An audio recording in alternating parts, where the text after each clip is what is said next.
5장 용서할 수 없을 때 상호의 배신당한 신뢰. 상호는 법원에서 나오면서 주먹을 꽉 쥐었다. 2년간의 법정 다툼 끝에 승소 판결을 받았지만 마음은 전혀 시원하지 않았다. 오히려 더 큰 분노와 허무함만이 남았다.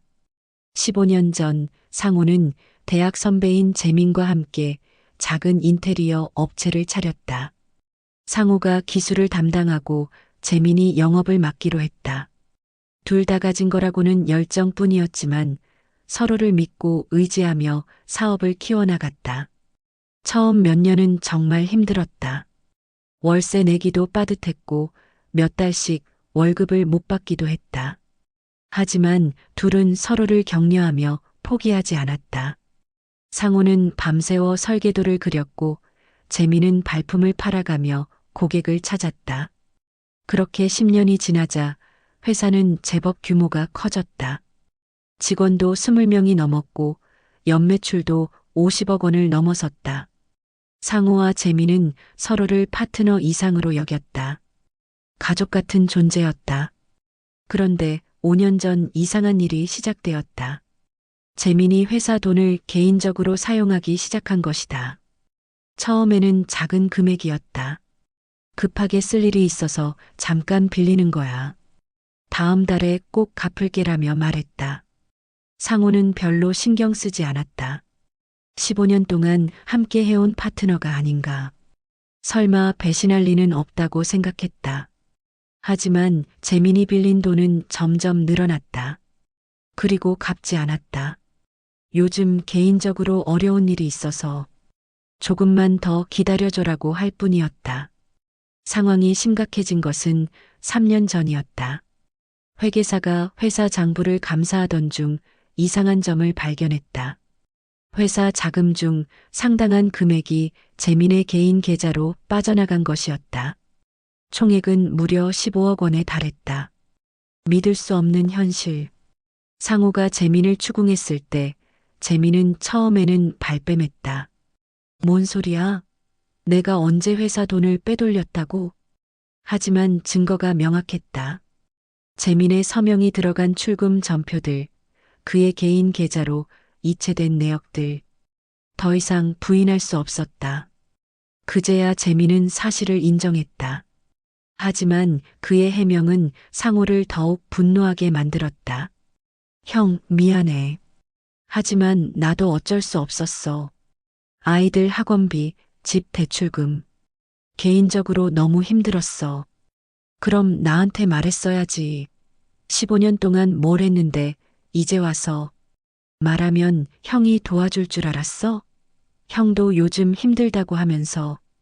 재민의 말에 상호는 말문이 막혔다. 15년 동안 신뢰해왔던 파트너가 이런 식으로 나올 줄은 몰랐다. 더 충격적인 것은 재민이 전혀 죄책감을 느끼지 않는다는 점이었다. 형, 우리가 회사를 반반씩 갖고 있잖아. 내 몫이라고 생각하고 쓴 거야. 야, 그게 무슨 소리야. 회사 돈은 회사 돈이지 개인 돈이 어떻게 돼. 그래도 나도 이 회사 키우는데 많이 기여했잖아. 영업은 다 내가 했고. 대화가 진행될수록 상호는 더욱 절망스러워졌다. 재민은 자신이 잘못했다는 생각이 전혀 없었다. 오히려 당연한 권리를 행사한 것처럼 행동했다. 법적 다툼의 시작. 결국 상호는 재민을 상대로 민사소송을 제기했다. 15억 원의 손해배상을 요구했다. 또한 회사에서 재민을 축출하기 위한 절차도 밟았다. 재민도 가만히 있지 않았다. 오히려 상호를 상대로 역고소를 했다. 자신이 회사 발전에 기여한 만큼 정당한 보상을 받아야 한다며 회사 지분의 재평가를 요구했다. 법정에서 만난 두 사람은 더 이상 15년 동안의 파트너가 아니었다. 서로를 적으로 여기며 치열하게 다투었다. 재민의 변호사는 상호를 무능한 경영자로 몰아갔다. 제대로 된 회계 시스템도 갖추지 못해놓고 이제 와서 횡령이라니 말이 됩니까? 상호의 변호사는 재민을 배신자로 규정했다. 15년간의 신뢰를 저버리고 회사를 사적으로 이용한 명백한 배임 행위입니다. 법정 공방이 계속될수록 두 사람의 관계는 돌이킬 수 없이 악화되었다. 한때 가족 같던 사이가 이제는 원수가 되었다. 승리의 공허함. 2년간의 법정 다툼 끝에 상호가 승소했다. 재미는 15억 원을 배상하고 회사에서 나가야 했다. 법적으로는 상호의 완전한 승리였다. 하지만 기쁨은 순간이었다. 회사는 이미 크게 망가져 있었다. 법정 싸움에 매달리느라 사업에 신경 쓸 겨를이 없었고 직원들도 불안감에 하나둘 떠나갔다.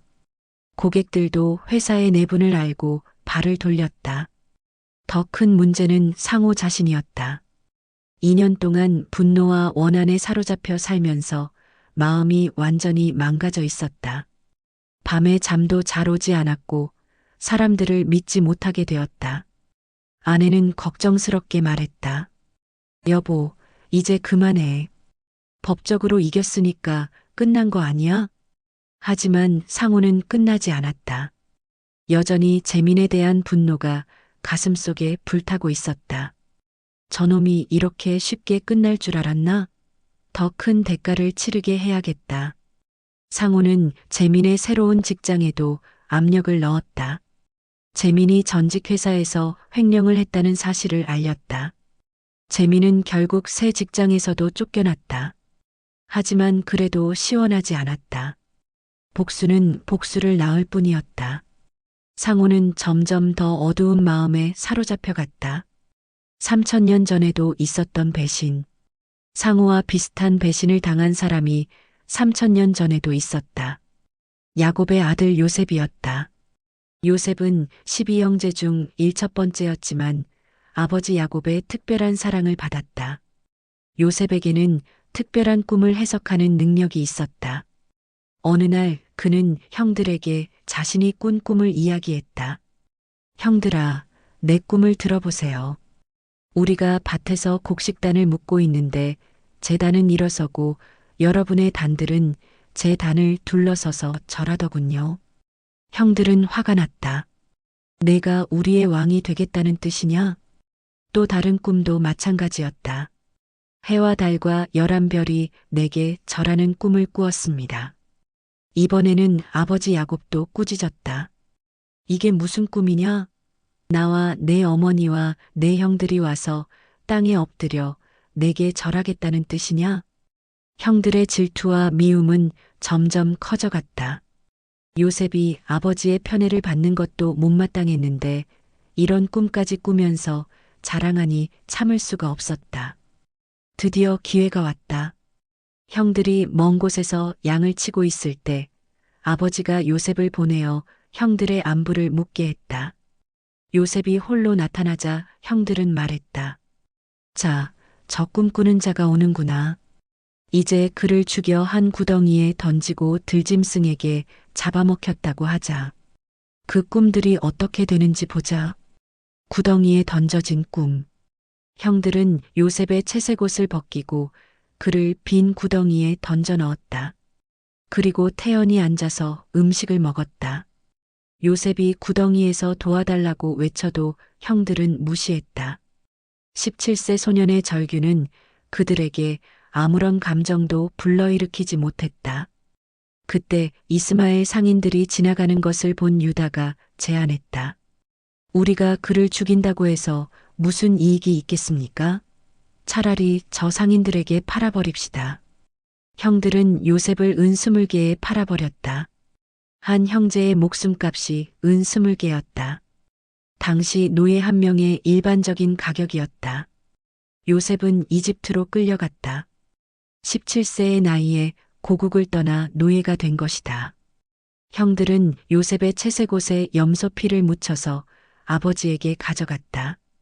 이것을 발견했는데 당신의 아들의 옷인지 보십시오. 야곱은 옷을 보고 절규했다. 이는 내 아들의 옷이라. 악한 짐승이 그를 잡아먹었구나. 요셉이 틀림없이 찢어 죽었도다. 야곱은 며칠 동안 애통해하며 위로를 거절했다. 내가 슬퍼하며 수올로 내려가 아들에게로 가리라. 이집트에서의 시련. 이집트에서 요셉의 고난은 계속되었다. 처음에는 보디발이라는 관원의 집에서 종으로 일했다. 그나마 하나님의 은혜로 보디발의 신임을 받아 집안 관리를 맡게 되었다. 하지만 보디발의 아내가 요셉을 유혹하다가 거절당하자 거짓으로 고소했다. 요셉은 억울하게 감옥에 갇혔다. 감옥에서도 요셉의 시련은 끝나지 않았다.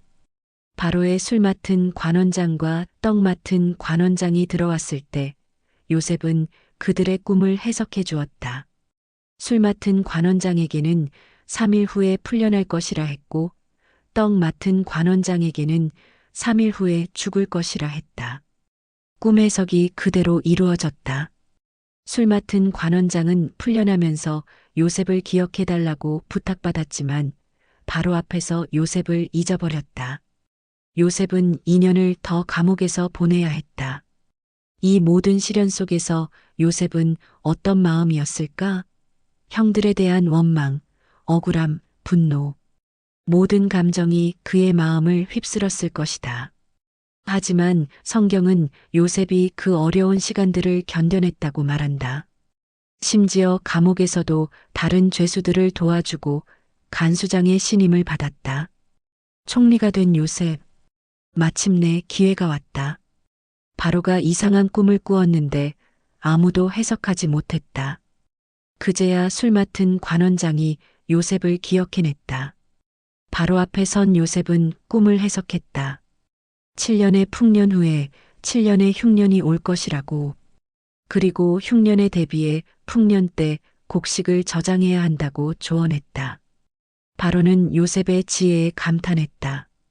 그리고 요셉을 이집트의 총리로 임명했다.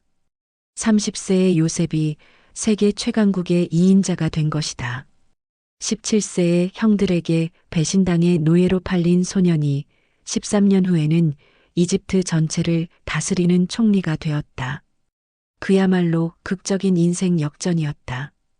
요셉은 7년의 풍년 동안 곡식을 저장했다. 그리고 예언대로 7년의 흉년이 시작되었다. 이집트뿐만 아니라 주변 모든 나라가 기근에 허덕였다. 20년 만에 재회. 가나안 땅의 야곱 가족도 기근을 피할 수 없었다. 야곱은 아들들에게 말했다. 이집트에 곡식이 있다 하니 내려가서 사와라. 그래야 우리가 살고 죽지 아니하리라. 야곱의 10아들이 이집트로 곡식을 사러 갔다. 베냐민만은 혹시 재난을 당할까봐 아버지가 보내지 않았다. 이집트의 총리 앞에 선 형들은 요셉을 알아보지 못했다. 20년이라는 세월과 총리라는 지위, 그리고 이집트 복장이 그들의 눈을 가렸다. 하지만 요셉은 형들을 단번에 알아봤다. 그 순간 요셉의 마음속에는 복잡한 감정이 교차했을 것이다. 20년간 억눌러왔던 분노, 원망, 그리움. 요셉은 형들을 시험하기로 했다. 거칠게 대하며 정탐꾼이라고 몰았다. 그리고 베냐민을 데려오기 전까지는 곡식을 팔지 않겠다고 했다. 형들은 서로 말했다. 우리가 아우의 일로 인하여 범죄하였도다.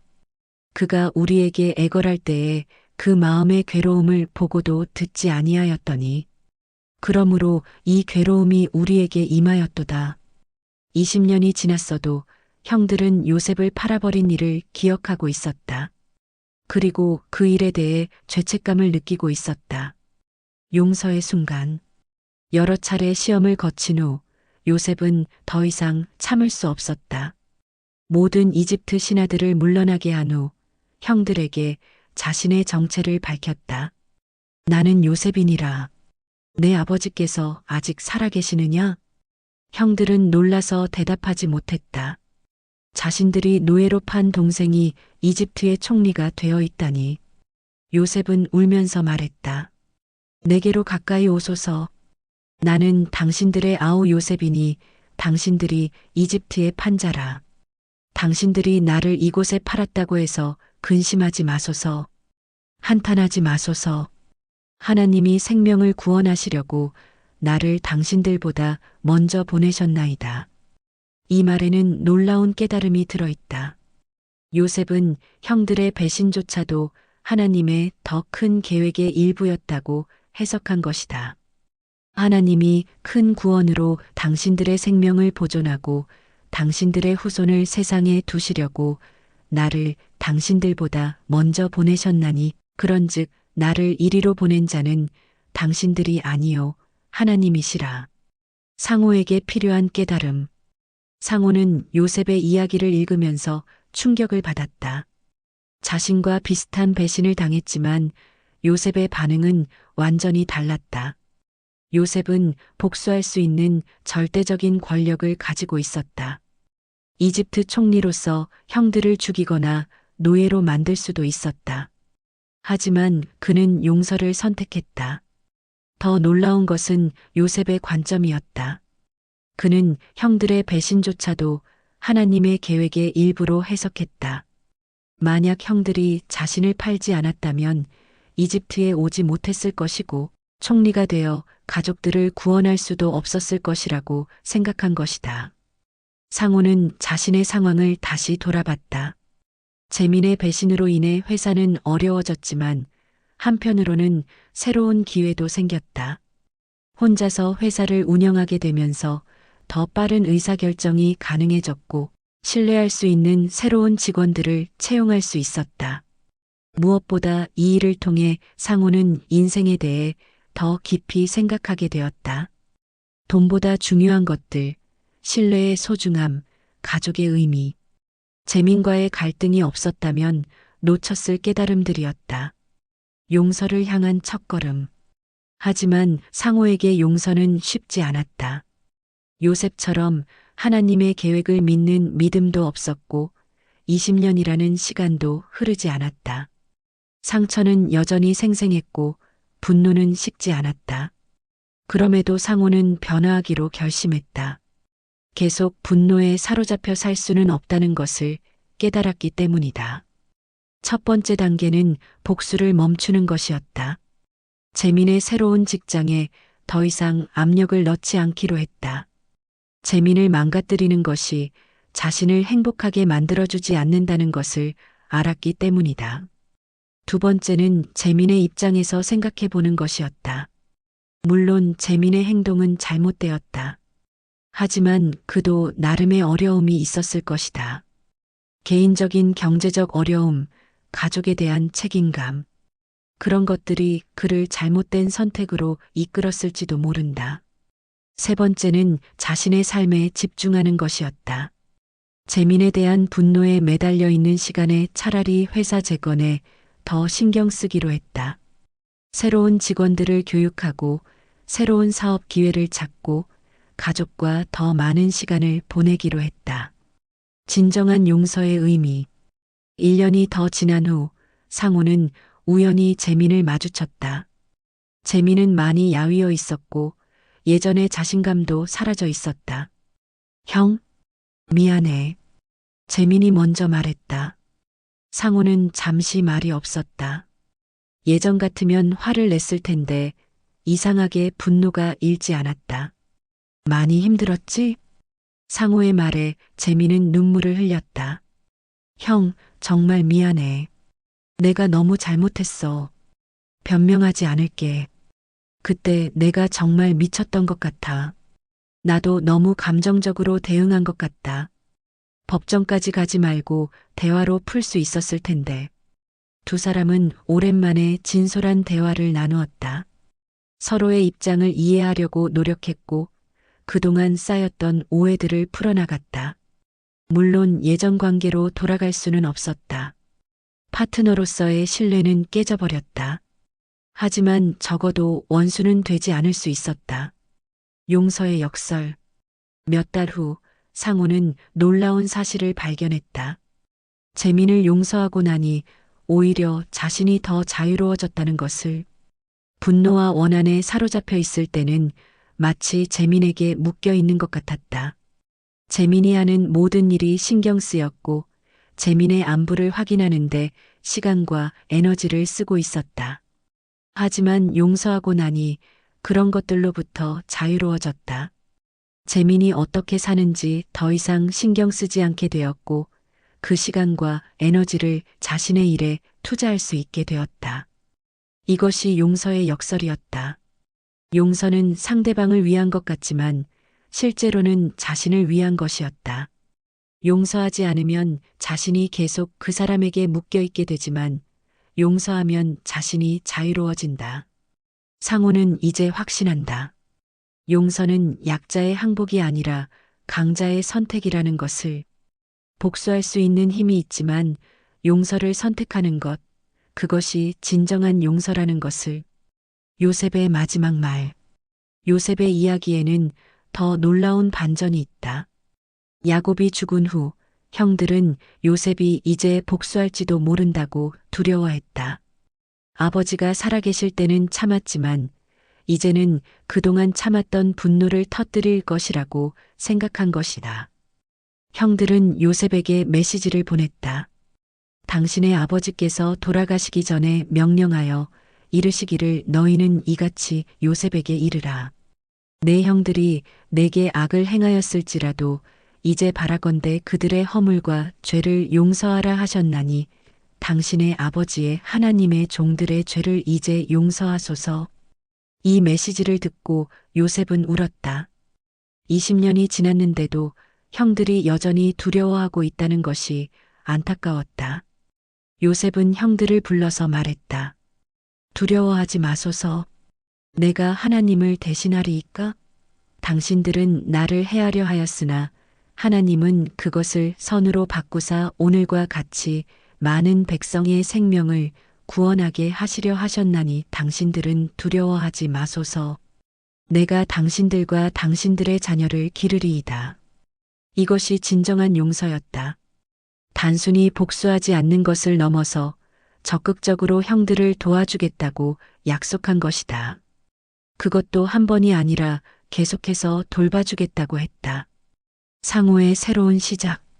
상호는 요셉의 마지막 말에서 큰 감동을 받았다. 자신도 재민에게 그런 마음을 가질 수 있을까? 며칠 뒤 상호는 재민에게 연락했다. 재민아, 나 상호야. 시간 있으면 커피 한잔 할까? 형? 괜찮아? 내가 가도 돼? 그래, 이야기할 게 있어. 카페에서 만난 재민은 여전히 위축되어 있었다. 상호는 천천히 말문을 열었다. 재민아, 내가 그동안 너무 감정적으로 대했던 것 같다. 물론 내가 잘못한 건 맞지만 나도 친구로서 내 어려움을 제대로 돌봐주지 못했던 것 같아. 형? 무슨 말을? 15년 동안 함께 했는데 내가 그렇게 힘들어하는 줄 몰랐어. 내가 좀 더 관심을 가졌으면 이런 일은 없었을 거야. 재민은 눈물을 흘렸다. 형, 내가 다 잘못했어. 형한테 말했어야 했는데. 혼자 끙끙 앓다가 그런 짓을 했어. 이제 지나간 일이야. 앞으로가 중요하지. 지금 뭐 하고 있어? 취업 준비 중이야. 쉽지 않네. 이력서에 쓸 게 없어서. 상호는 잠시 생각했다. 그리고 놀라운 제안을 했다. 우리 회사 협력업체 중에 인테리어 업체가 있는데 거기서 사람을 찾고 있어. 추천해 줄까? 형, 정말 괜찮아? 내가 그런 짓을 했는데. 너 실력 좋은 거 내가 잘 알잖아. 다만 이번에는 정말 정직하게 해야 돼. 형, 고마워. 정말 고마워. 이것이 진정한 용서였다. 단순히 과거를 잊는 것이 아니라 상대방의 미래를 위해 적극적으로 도움을 주는 것. 용서의 치유력. 그 후 상호는 놀라운 변화를 경험했다. 마음이 가벼워졌고 밤에 잠도 잘 오게 되었다. 무엇보다 사람들을 다시 믿을 수 있게 되었다. 회사도 서서히 회복되었다. 새로운 직원들과의 관계도 좋아졌고 고객들의 신뢰도 되찾았다. 2년 전보다 오히려 더 탄탄한 기반을 갖춘 회사가 되었다. 재민도 새로운 직장에서 열심히 일했다. 과거의 실수를 반복하지 않기 위해 더욱 신중하게 행동했고 상호에게 감사하는 마음을 잃지 않았다. 가끔 두 사람은 만나서 커피를 마셨다. 예전처럼 친밀하지는 않았지만 적어도 서로를 적으로 여기지는 않았다. 오히려 서로의 성장을 응원하는 사이가 되었다. 용서와 화해의 차이. 상호는 이 경험을 통해 중요한 것을 배웠다. 용서와 화해는 다르다는 것을. 용서는 일방적인 것이다. 상대방이 사과하지 않아도, 잘못을 인정하지 않아도 할 수 있다. 자신의 마음을 자유롭게 하기 위한 선택이다. 반면 화해는 쌍방향적인 것이다. 양쪽이 모두 노력해야 가능하다. 잘못한 쪽은 진정한 회개를 해야 하고 피해를 입은 쪽은 용서를 해야 한다. 상호와 재민의 경우는 용서에서 시작해서 화해로 이어진 경우였다. 재민이 진심으로 사과했고 상호가 그것을 받아들였기 때문에 가능했다. 하지만 항상 그런 것은 아니다. 때로는 상대방이 끝까지 잘못을 인정하지 않을 수도 있다. 그럴 때는 용서는 하되 화해는 하지 않을 수도 있다. 중요한 것은 용서를 상대방의 반응에 달려있게 하지 않는 것이다. 상대방이 어떻게 나오든 관계없이 자신의 마음의 평화를 위해 용서하는 것이다. 용서의 단계들. 상호는 자신의 경험을 돌이켜보며 용서의 단계들을 정리해 보았다. 첫 번째 단계는 분노를 인정하는 것이다. 화가 나는 것은 자연스러운 감정이다. 그것을 억누르거나 부인하지 말고 솔직하게 받아들여야 한다. 두 번째 단계는 복수를 포기하는 것이다.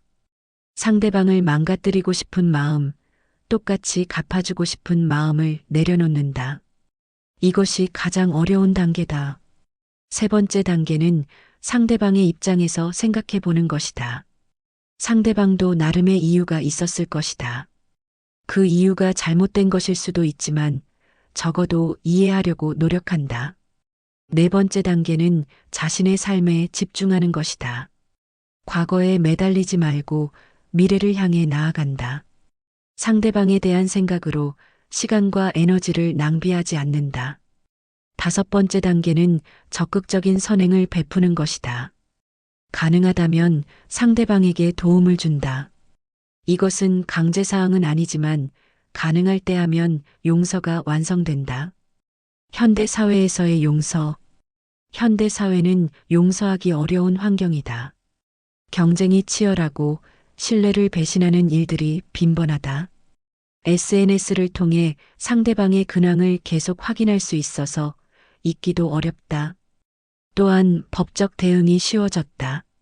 예전에는 참고 넘어갔을 일들도 이제는 소송으로 해결하려고 한다. 물론 정당한 권리 행사이지만 때로는 관계 회복의 기회를 차단하기도 한다. 하지만 그럴수록 용서의 가치는 더욱 중요해진다. 용서는 약한 사람이 어쩔 수 없이 하는 것이 아니라 강한 사람이 선택하는 것이다. 요셉처럼 복수할 수 있는 힘이 있지만 용서를 선택하는 것. 그것이 진정한 용기이고 지혜이다. 용서받은 자의 책임. 재민은 상호로부터 예상치 못한 용서를 받았다. 그리고 그 용서가 얼마나 큰 선물인지 깨달았다. 형, 내가 어떻게 살아야 할까? 정직하게 살아. 그리고 기회가 되면 다른 사람들도 도와줘. 내가 받은 용서를 다른 사람들에게도 나눠줘. 용서받은 자에게는 책임이 있다. 그 용서를 값싸게 여기지 않고 정말로 새로운 사람이 되어야 한다. 그리고 가능하다면 다른 사람들에게도 그런 용서를 베풀어야 한다. 재민은 새로운 직장에서 후배들을 도와주며 살고 있다. 자신의 실수담을 솔직하게 이야기하며 같은 실수를 하지 않도록 조언해주고 있다. 저도 예전에 큰 실수를 했어요. 하지만 용서해준 사람이 있어서 다시 시작할 수 있었어요. 여러분도 실수하더라도 포기하지 마세요. 3000년을 뛰어넘는 지혜. 요셉의 이야기는 3000년이 지난 지금도 여전히 유효하다. 배신당한 상처, 복수하고 싶은 마음, 그리고 용서의 어려움은 시대를 초월한 인간의 보편적 경험이기 때문이다. 현대를 살아가는 우리에게도 요셉과 같은 선택이 필요하다. 완벽한 복수 대신 불완전한 용서를, 완전한 정의 대신 불완전한 화해를 선택하는 것. 그것이 쉽지 않다는 것을 안다. 상호도 2년이라는 시간이 필요했다. 하지만 그 시간이 결코 헛되지 않았다. 용서를 통해 그는 더 자유로워졌고, 더 행복해졌고, 더 지혜로워졌다. 용서는 상대방을 위한 것 같지만 실제로는 자신을 위한 것이다. 용서하지 않으면 자신이 그 사람에게 평생 묶여 있게 되지만 용서하면 자신이 자유로워진다. 요셉이 형들에게 말했듯이 당신들은 나를 해하려 하였으나 하나님은 그것을 선으로 바꾸셨나니. 때로는 우리를 해친 사람들조차도 하나님의 계획 속에서 우리를 더 좋은 곳으로 이끄는 도구가 될 수 있다. 그것을 믿고 받아들일 때 진정한 용서가 가능해진다. 상호는 이제 확신한다. 용서는 선택이라는 것을, 그리고 그 선택이 자신의 인생을 더 풍요롭게 만들어준다는 것을. 2년 후 상호와 재민은 함께 새로운 프로젝트를 시작했다. 이번에는 파트너가 아니라 서로 다른 회사의 대표로서 협력하는 관계였다. 과거의 상처는 여전히 남아 있었지만 그것이 미래의 가능성을 막지는 않았다. 형, 고마워. 형이 아니었다면 나는 영원히 어둠 속에서 살았을 거야. 서로 고마워하자. 나도 너 때문에 많이 배웠어. 용서가 뭔지, 진정한 강함이 뭔지. 두 사람의 악수에는 3000년 전 요셉과 형들의 화해가 담겨 있었다. 시간과 공간을 초월한 용서의 지혜가 또 한 번 현실이 된 순간이었다. 성도님, 좋아요, 구독 알림 설정 부탁드려요. 댓글 응원은 사연 제작에 큰 힘이 됩니다.